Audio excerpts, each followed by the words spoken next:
This is an LA Times Studios podcast. My name is Sammy Roth, and I'm the climate columnist for the Los Angeles Times. This is Boiling Point.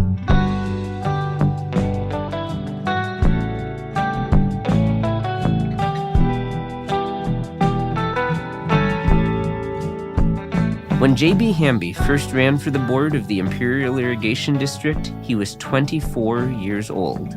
But he knew what he was doing. He'd grown up in the Imperial Valley, in California's far southeastern corner, along the border with Mexico. JB felt like he was ready for one of the most important, if little-known jobs in the American West. If you've never heard of the Imperial Irrigation District, or IID, well, let me fill you in.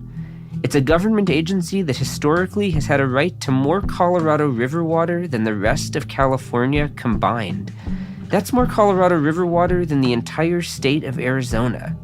IID's water is used by a few hundred families to irrigate 500,000 acres of farmland in the scorching heat of the Sonoran Desert. Those farmers and the Imperial Irrigation District are zealous guardians of their water.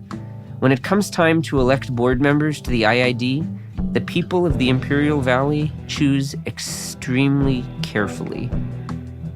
And back in 2020, they ended up choosing 24-year-old JB Hamby.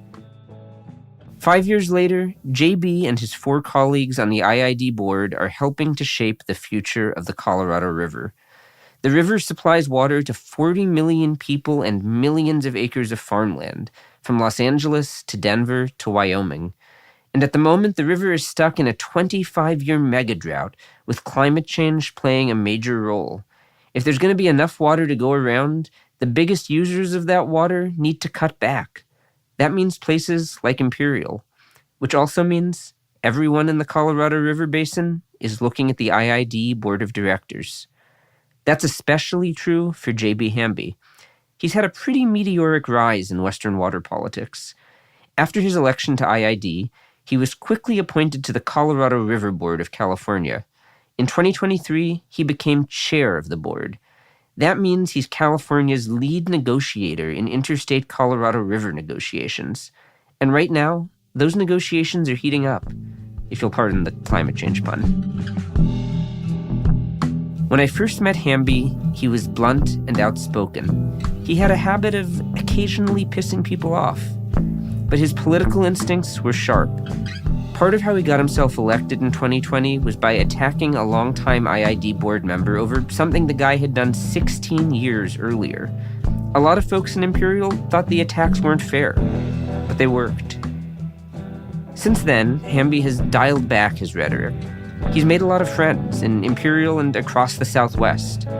And now he's got a key role to play on the Colorado. Over the last few weeks, there have been news reports suggesting that Hamby and the other states' negotiators are making progress ahead of a key deadline next year. But nothing is finished. Okay, now that you've got the background, here's my conversation with JB Hamby.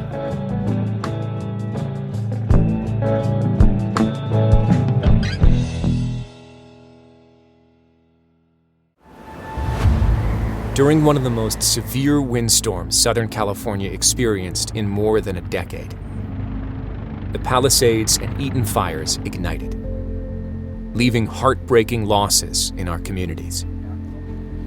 Now, as we build back, we're building stronger, cleaner, and more resilient.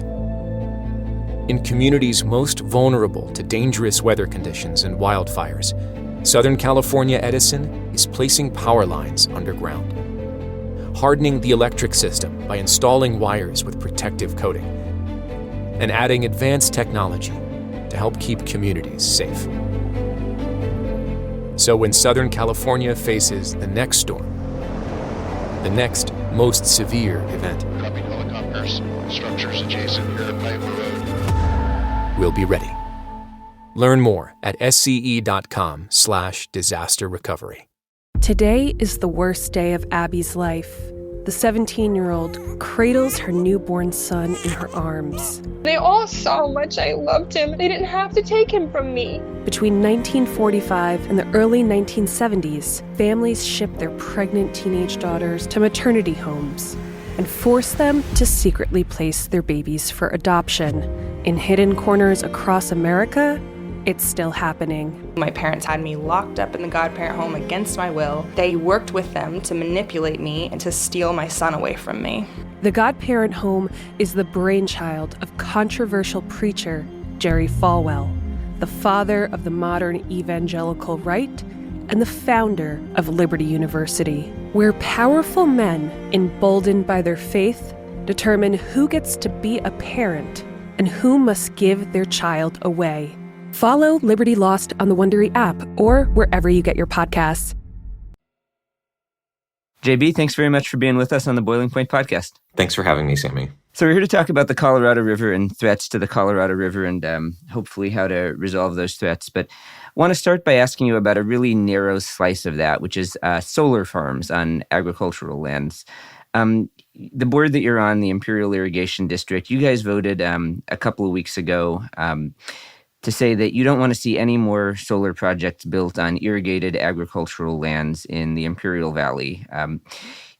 You took that vote. I wrote a column about it a couple of weeks ago, which we'll put in the show notes so folks can go back and read. I'm hoping you can talk a little bit about why you took that vote, why you don't want to see more solar in Imperial, because I think that on the surface, there are folks who would look at that and say, gee, solar is a sort of an easy way to say, okay, there's going to be less water to go around. The Colorado River is shrinking.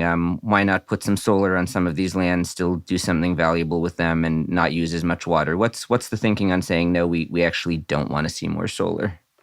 So a little bit of an introduction is we're great at two things. One is being sunny and also growing food, and those two things go pretty well together. I can confirm it's very sunny in Imperial. It's hot. Yes, hot, ripe for a sunburn, SPF as high as you can go. It's pretty nice. So, and we've been growing food in the Imperial Valley. Next year is the 125th anniversary of water making its way from the Colorado River to the Imperial Valley, turning what was previously a desolate, empty desert into some of the most productive agricultural lands in the country and in the world. 500,000 acres growing everything from A to Z, 12 months of the year. So that agricultural land is very productive, and it's something that we want to protect. And there's lots of ample opportunity to develop solar in other places, other undeveloped desert lands that have minimal ecological value, and places that would ensure that we could maintain our agricultural productivity. At this point, there's been 13,000 acres of solar that's been installed in the valley on top of what was for over 100 years productive agricultural land. None of that solar production actually benefits the local area. It's really all exported for use in coastal urban areas. So I think there's a real problem and a real tension where productive agricultural lands that are the bedrock of our economy or the heritage of the area being basically plowed under to replace it with black glass as far as the eye can see for tens of thousands of acres, all to benefit the needs of other areas and reducing the overall quality of life in ours. I hear you on all of that. I'll push back just a little bit. You said there have been 13,000 acres developed so far. That's out of about what? Somewhere between 450,000 or 500,000 acres of ag lands? Am I getting that somewhere right? Yeah, that's right. You know, is there not somewhat more room for solar? It is a very sunny place. It's a pretty small fraction of the land so far. They are producing, or will be, as tax exemptions come off the books, a lot of property tax revenues. The county's charging a pretty high fee per acre for projects that go into production. Is there no benefit to Imperial County? Is there not more space to do some of this? Certainly, there's ample opportunity in many hundreds of thousands of acres that are in the outer edges of Imperial County, areas that are ripe for that sort of solar development that wouldn't pose a challenge to the existing economy and communities in Imperial Valley. I think I'm going to want to circle back to this again maybe at the end, but first just perhaps to get a little better grounding in what the Imperial Valley is and what this community is like, because probably most folks listening to this conversation aren't that familiar with it. You've talked about how agriculture and farming is really what makes this place what it is. Talk a little bit about what makes the Imperial Valley so different. Like even among farming communities, even among these sort of agricultural heartlands in California, this place is really at the center of all of these battles over the Colorado River and over water. It's even hard for me to articulate after having spent a lot of time reporting on the Colorado River. But you're from there. What makes the Imperial Valley different? How would you even begin to describe that? There's a lot of things that make it very unique and different. I'll just start with a smattering. So Imperial County is the 6th highest producing agricultural county in the United States. The Imperial Valley is entirely below sea level. It's in a desert. It is one of the earliest and first uses of Colorado River water at any sort of scale. And everything that we see, the development of the Colorado River today, Hoover Dam, all of the communities throughout the Southwest dependent on the Colorado River as a supply, really traces its roots to the Imperial Valley with those early developments. So there was a number of folks at the turn of the last century who got together and saw that there was an opportunity to take this Colorado River water, divert it to this low-lying valley that was really just desert, and create 500,000 acres, or even more, they thought at the time, of highly productive farmland that could settle as part of this Jeffersonian reclamation ideal, settle families and produce incredible communities out of what was formerly desert. And, the I don't know if I want to say the downside of this, but the, sort of inevitable consequence of this is that you guys use a lot of water. This is where the Colorado River negotiations and debates come into play. I was just, I've got the numbers here in another window on my screen. The Colorado River Compact, this this famous 1922 agreement that is now kind of up for grabs in these interstate negotiations, and you're doing these negotiations for California, divvied up the river into 17.5 million acre feet between, or is it 18.5 between the states and Mexico? Thereabouts, something like that, some around those. And the Imperial Valley had this water right of 3.1 million acre feet, which is like 15 or 20%, close to a fifth. That's a ton of water. So when these negotiations are happening, obviously that makes you guys, sort of at the center of attention, right? Because just so much of the water use goes to the, fields in Imperial. Yeah, certainly Imperial Valley and any of our agencies in California use a good chunk of the water that's available to us under various laws, compacts, contracts, agreements on the Colorado River. But all of us in California put that water to good use and contribute to keeping grocery aisles stocked or keeping faucets going throughout for 19 million people in Southern California. And certainly the question of the Imperial Valley and water use, Imperial Valley uses a good chunk of water and produces a huge amount of agricultural produce as a result. But also, no one on the Colorado River does quite as much to conserve as Imperial Valley does. And despite the fact that Imperial Valley one could say no one has as much conservation to do, just to be fair. You have the highest number. Yeah. Certainly. And we hear oftentimes in Colorado River discussions about why folks can't or won't, or it's not possible to do conservation. And certainly that's not the case in the Imperial Valley, who's taken a very aggressive and ambitious effort to conserve Colorado River water and to protect the Colorado River system, as we've been hitting some really critical drought periods in the past several years. Let's talk about what's gotten us to this point. So you had the Colorado River Compact in 1922, divided up the river between the 7 states and Mexico. Why are we now at a point where this agreement is in danger, where you and the other negotiators and the federal government are, battling this out behind closed doors, fiercely trying to renegotiate this agreement? What has gotten us from 1922 and especially more recently to the point where there's less water to go around and everyone has to figure this out? Why is this such a crisis? So the Colorado River Compact was the first ever compact over a river in the United States. The U.S. Constitution allows states to enter into basically treaties among individual states that are then approved by the U.S. Congress. And so In 1922, the states of the Colorado River Basin, and I'll divide them here as they did then, into two groups. The first is the upper basin states. That's where most of the precipitation falls as snow, in Colorado, Wyoming mostly, but as well as Utah and New Mexico. And then you have users or states that are called the lower basin states, and that's California, Arizona, and Nevada, states that are pretty much desertous, but are very dependent and develop uses to Colorado River water very early. And then we have Mexico, who's also you guys being part. some of the earliest in Imperial, which is why you have that senior water right, as you call it. Exactly. And that was very material to how the Colorado River Compact of 1922 came to be, because you had the Imperial Valley who started to develop very early uses and very early rights at very significant scale to Colorado River water, followed shortly by users in what would become the fledgling Metropolitan Water District of Southern California to serve the larger LA metro area.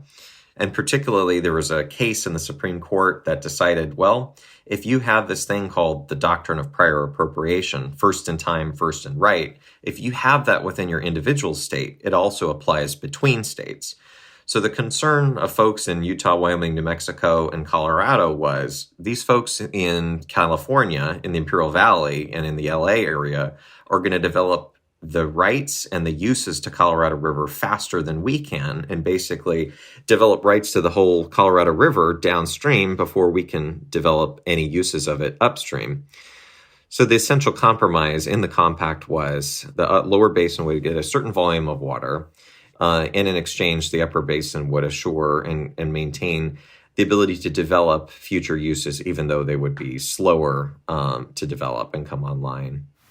So all those states up there basically agree that we'll get to use a certain amount down here, but they also get a certain amount up there. They split the river in half is sort of what happened. So why didn't it work? So fundamentally, what was happening at the time that the Colorado River Compact was drawn up was a particularly wet period of time over the couple of decades preceding that agreement. So they thought they were still leaving some water on the table to be divvied up later. Turns out the projections of what they thought they would have in the future was actually much less than it ended up being. So what we're dealing with now is the expiration of some interim rules that were put together in 2007 to how to divvy up shortages and come up with a workable arrangement that was meant to last us for 20 years. So some of this has to do with climate change and mega drought too, right? Because, I mean, the river's just getting even smaller and less water than you thought there was going to be. Exactly. Over the last 25 years, we've seen really declining flows on the Colorado River. Climate change has really reduced the available supply. We're even seeing scenarios, particularly in the upper basin states where the precipitation begins as snowfall, where the snow sublimates. It doesn't even go from solid to liquid. It goes from solid to gas and goes back in the atmosphere. Oh, God. Or the really big challenge is that the mountains in the upper basin and the Rocky Mountains get baked so dry and so hot in the summer months that finally when the snow does fall, even at normal amounts, it never actually ends up making its way into the Colorado River because it gets sucked up by the dry sponge that is the Rocky Mountains. Wow. So my basic understanding, and tell me if I'm getting this right, is that the big sticking point between the lower basin states, one of whom California you represent in these negotiations, and the upper basin states has been that historically the lower basin states have used more than they were legally allocated 100 years ago, and that the upper basin states have never used as much as they were historically legally allocated, and that's been a big sticking point, that they've wanted to maintain the right to continue to, use more if they want to. Is that roughly accurate, do you think? Yeah, those are, I think, some of many different perspectives on how to view this current problem in terms of equity and fairness and so on. The real sticking point that we're faced with at this point is we've got climate change, we've got continued drought, but at the same time, we have a whole system that's been built upon this Colorado River Compact that requires the upper basin to assure basic water supplies to the lower basin in Mexico. Right. Although, as I understand it, the upper basin folks would probably say, in practice, if it came to that and there wasn't enough water to deliver, that they don't actually have such an obligation.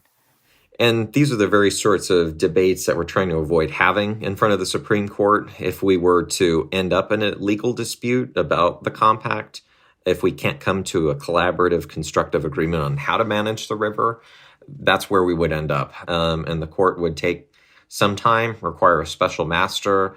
And if it passed its prologue here, the longest case in the history of the United States Supreme Court was Arizona versus California that first got started in 1952. And this was a Colorado River water rights case, for those who are unfamiliar. Exactly. Yeah. And it didn't close until 2006. So those are the sorts of Wait, how many years did that take? Well, at least the first tranche of it took about a little over a decade. Opened in 1952, closed somewhere around 1963 or 4 for the first chapter, basically, the most important one. But then closing out the whole case took until 2006 to wrap up a number of loose ends. We don't have that kind of time to deal with the problems on the Colorado River because it's an important water supply for the Southwest. Can't spend decades at the Supreme Court. Exactly. So what this really requires is everybody has a theory. Everybody feels that they have an entitlement that shouldn't or must not be touched.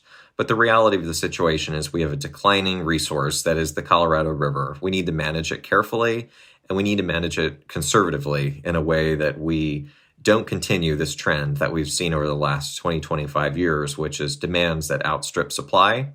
But that requires everyone to participate in reducing demands. Not one sector, not one industry, not one part of the basin or one state or another. It's going to require everybody to have to contribute. And that ultimately is some of the biggest challenges that we're experiencing. And therefore, a few more solar farms would not be so bad. One can make that case. I think that certainly what we've seen in the past few years in the case of Imperial Valley, rather than turning off agricultural productivity with the significant economic impacts that has on the valley, is programs like the deficit irrigation program. That's a program that's a voluntary program that incentivizes farmers to turn off. Actually, IAD will come out and lock a farmer's gate for a 45-day period in the summer months when water use increases and productivity declines a little bit.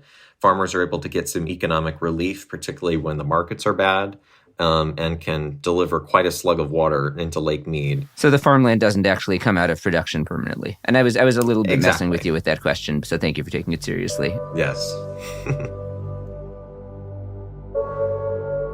We'll be back after a quick break.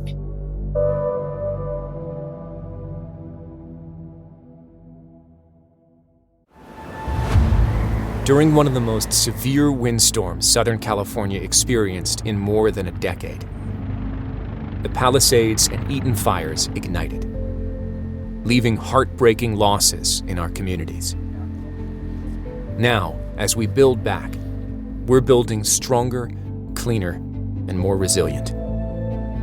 In communities most vulnerable to dangerous weather conditions and wildfires, Southern California Edison is placing power lines underground, hardening the electric system by installing wires with protective coating, and adding advanced technology to help keep communities safe. So when Southern California faces the next storm, the next most severe event, Copy helicopters. Structures adjacent near the Piper Road. we'll be ready.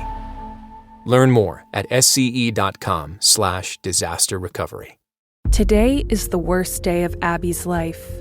The 17-year-old cradles her newborn son in her arms. They all saw how much I loved him. They didn't have to take him from me. Between 1945 and the early 1970s, families shipped their pregnant teenage daughters to maternity homes and forced them to secretly place their babies for adoption. In hidden corners across America, it's still happening. My parents had me locked up in the godparent home against my will. They worked with them to manipulate me and to steal my son away from me. The godparent home is the brainchild of controversial preacher Jerry Falwell, the father of the modern evangelical right and the founder of Liberty University, where powerful men, emboldened by their faith, determine who gets to be a parent and who must give their child away. Follow Liberty Lost on the Wondery app or wherever you get your podcasts.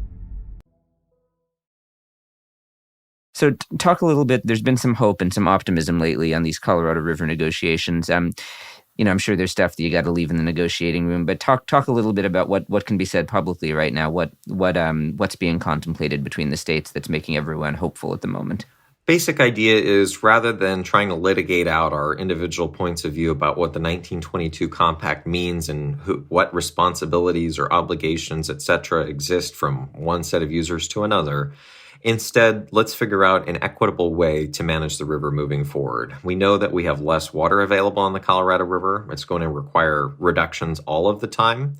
The essential idea and framework is the Colorado River, highly variable, but let's base our operations off of, on an annual basis, take the average of what the natural flow, how much water the Colorado River generates on an annual basis, average that over the last 3 years.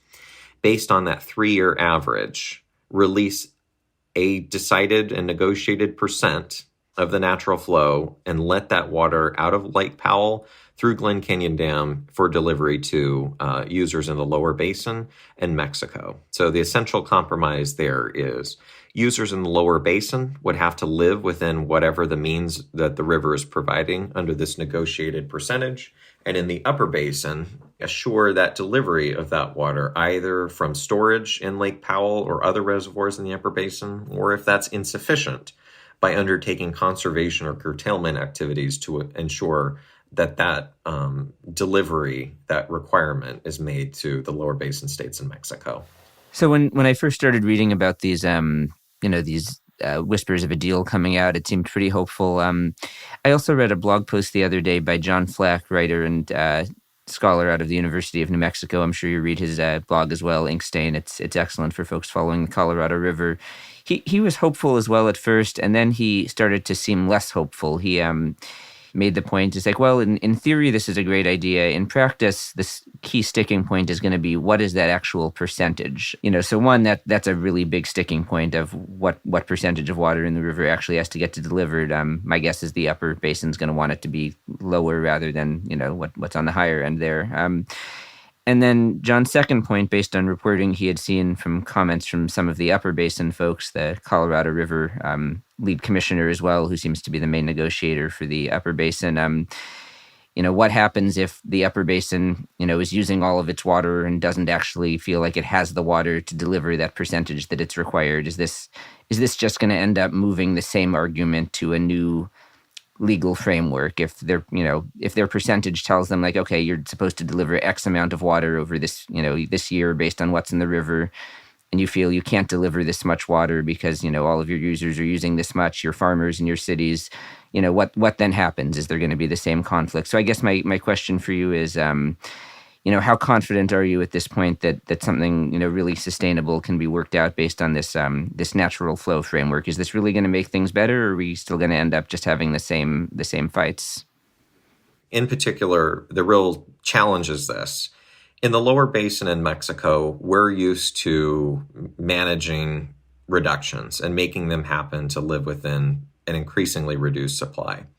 The basic element here is then, when that is insufficient, then we together as a basin need to do even more. And that includes the 4 upper basin states. So I think what John was pointing out in his observations, or his concerns about hope in this process, is that this basin-wide problem is going to require basin-wide solutions. And that doesn't mean just the lower basin states in Mexico reducing use. Use is where a majority of the population, a majority of the economic activity, a majority of the agricultural production exists in the lower basin in Mexico. But that the upper basin does have a responsibility to participate as part of a larger package here, and does require the upper basin to, on occasion, conserve water. But ultimately, everybody's going to have to participate moving forward, and that's going to require our friends, particularly in the upper basin, particularly in the state of Colorado, who are very good at identifying why they have challenges and why things are difficult, or why sometimes they shouldn't have to do something.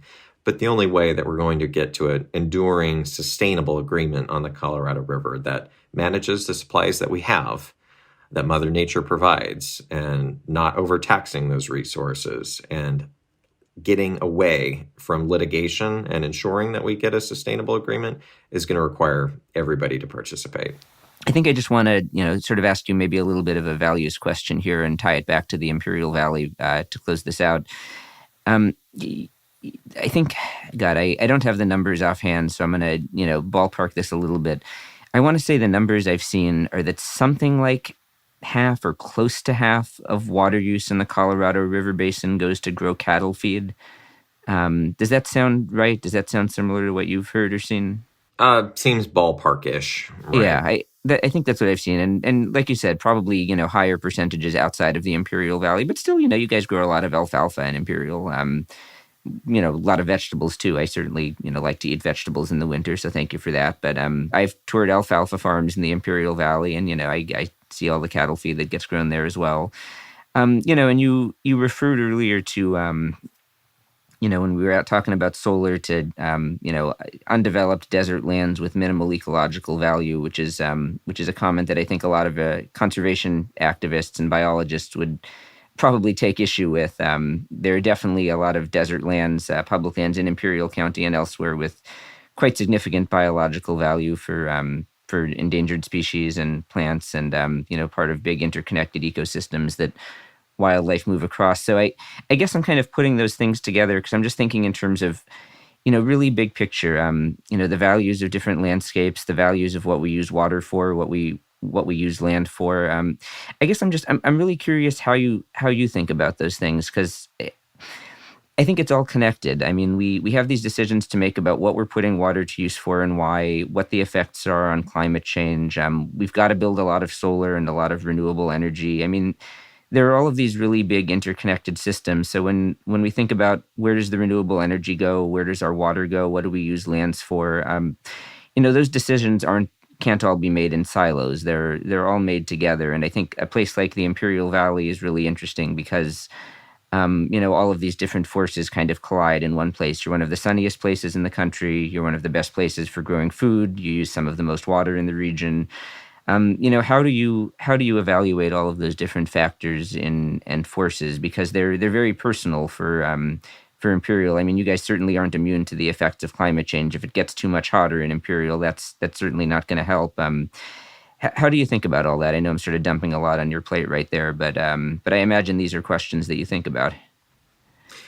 Yeah, it's a good question. I think the answer is holistically. We have to view all of these different competing values and interests and goals and threats and challenges and try to balance them in an effective and coherent way. So certainly, though Imperial Valley has priority rights on Colorado River and really doesn't necessarily take a shortage until the river is practically dried up, nonetheless, you have the Imperial Valley producing the great value of agricultural products that we all rely on all year round in this country and in the world. We also have the need for solar to meet the state's goals and climate goals and increasing demand for power across the state and country. And certainly this is a sunny place. But we don't necessarily need to just limit ourselves to eliminating the place that we grow food. So I think to that question on the placement of solar, we can do multiple things. We can preserve agricultural land to ensure that we have a sustainable food supply. We can conserve Colorado River water and meet the needs of this declining resource. We can ensure that there's appropriate sharing of the reductions that are required while also protecting the needs and rights of individual communities. And we can assure that we're developing the energy needs for today and tomorrow while at various communities, while at the same time not stamping out one in particular. I'll maybe just put this one to you, point blank. Like, could you grow some less alfalfa and put some solar on those lands and save some water and save some of the desert and do some solar that way? I mean, do we need quite so much cattle feed? Cattle's a big climate contributor too, by the way, but that's a whole separate kind of contentious conversation. Yeah, I mean, I was just reading an article the other day about Americans and our protein fad that's going on right now. And one of the biggest new demands for dairy production that's keeping the dairy industry thriving is for whey powder and whey protein for protein shakes and other things. And also the default setting for a cappuccino when I'm at Starbucks or something is not oat milk. It is, would you like whole milk? And you can always change that. So the need for dairy, whether it's for any of those things or hamburgers or ice cream, which I enjoy and have had for the last couple of days here, are those demands still exist. And if we want those things, alfalfa meets those needs. Nonetheless, we can still maintain those needs, but also have flexible programs like the Imperial Irrigation District has piloted very well to meet the near-term needs on the Colorado River through this deficit irrigation program. Keep those forage fields in production, keep these communities thriving, keep these service economies going by idling these crops for a limited duration, generating a good chunk of conserved water without basically permanently eliminating valuable and finite agricultural lands, which we need to protect, whether it's for forage or any other crop. Do you think the Imperial Valley will look totally the same 30 years from now, or do you think there will be anything significantly different? Since the beginning of the valley, 125 years ago next year, the valley, the only thing that's been consistent is change. And so I think what we'll see, whether it's in the next 20, 30, 50 years, is there'll be continuous change in what we grow, how we grow it, the manner in which we're actively conserving water to meet the needs of our community and the river. The world continues to change, and it's hard to predict, but certainly the Imperial Valley will continue to exist and be a strong producer of food and energy for our region, our state, and the country. JB, thanks very much for being with us on the Boiling Point podcast. Thanks, Sammy. Appreciate it.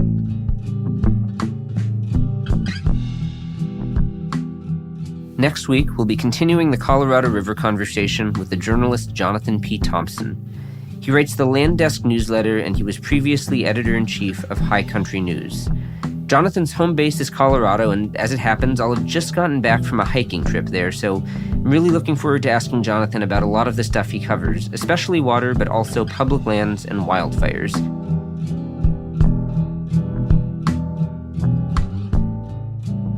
Thank you for listening to Boiling Point. I'm your host, Sammy Roth.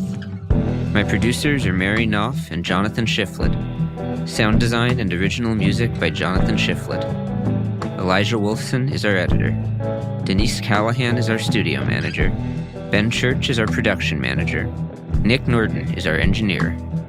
Special thanks to LA Times studio president Anna Magzanian, president and chief operating officer of the Los Angeles Times Chris Argentieri, and executive editor of the Los Angeles Times Terry Tang. Boiling Point is executive produced by Darius Derrickson and created by me, Sammy Roth.